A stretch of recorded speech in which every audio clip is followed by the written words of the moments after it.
প্রচণ্ড শীত পড়েছে। গ্রামের সবচাইতে বুড়ো মানুষটিও বলছেন তিনি তার সারা জীবনে এরকম ঠান্ডা দেখেননি। সমস্ত রাস্তাঘাট পুরো বরফে ঢেকে গেছে, লোকজনের চলাচলও বন্ধ। এক চাষি দেখলো তার বাড়ির ছাদের কার্নিশ পর্যন্ত বরফ উঁচু হয়ে উঠেছে। সে একেবারে গৃহবন্দী হয়ে পড়েছে। এই চাষিটির অবস্থা বেশ ভালোই ছিল। ঘরে অনেক জমানো খাবার দাবারও ছিল, তাই প্রথমে তার কোনো অসুবিধাই হলো না। নিশ্চিন্ত মনে ঘরে বসে বসে খেতে লাগলো সে। কিন্তু জমানো খাবার আর কতদিন চলবে? শেষ পর্যন্ত একদিন চাষির ভাঁড় খালি হয়ে গেল। ঘরে আর এক দানাও খাবার রইল না। জমানো খাবার দাবার যখন ফুরিয়ে গেল, তখন চাষিকে বাধ্য হয়ে তার একটা ভেড়া কেটে খেতে হলো। এই কাজ করতে চাষির মনে দুঃখ হলো খুবই, কিন্তু কি করবে সে? প্রাণে তো বাঁচতে হবে। তবে মনে মনে সে ভাবলো দু একদিনের মধ্যে আবহাওয়ার উন্নতি হবে, তাকে আর ঘরের ভেড়া ছাগল কেটে খেতে হবে না। আবহাওয়ার কিন্তু উন্নতি হলো না মোটেই। অগত্যা একটার পর একটা ভেড়া চাষি আর তার পরিবারের পেটে যেতে লাগলো।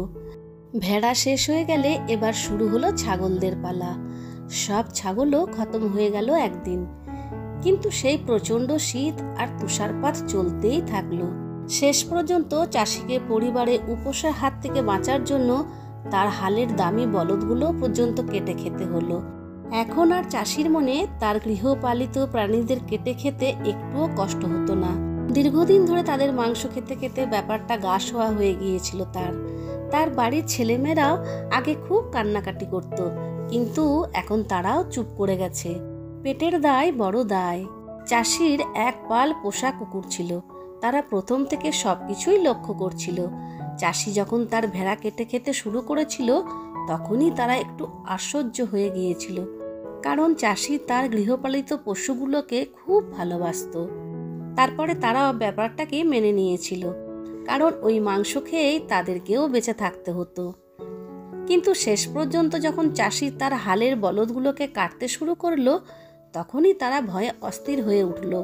তারা যখন দেখলো হালের বলদ পর্যন্ত রেহাই পেল না, তখনই তারা নিজেদের মধ্যে বলাবলি করলো, আর এখানে থাকা নয়, এখনই সরে পড়া যাক। সারা জীবন ধরে যে বলদগুলো মনিবের জন্য এত খাটলো, তাদেরই যখন মনিব ছাড়লো না, তখন আমাদেরকে সে নিশ্চয়ই বাঁচিয়ে রাখবে না। মনে রাখবে বন্ধুরা, পুড়িলে নগর এড়ায় কি দেবালয়? অর্থাৎ যদি নগরটাই পুড়তে থাকে, তাহলে দেবালয় কি সেই আগুন থেকে নিস্তার পাবে? অর্থাৎ বন্ধুরা, যখনই কোনো জায়গায় বিপদ দেখবে, তখন সেই জায়গা থেকে সরে যাওয়াই বুদ্ধিমানের কাজ। তোমরা সকলে খুব ভালো থেকো, আনন্দে থেকো, সুস্থ থেকো, এই শুভকামনা নিয়ে এখানে শেষ করছি। বাই।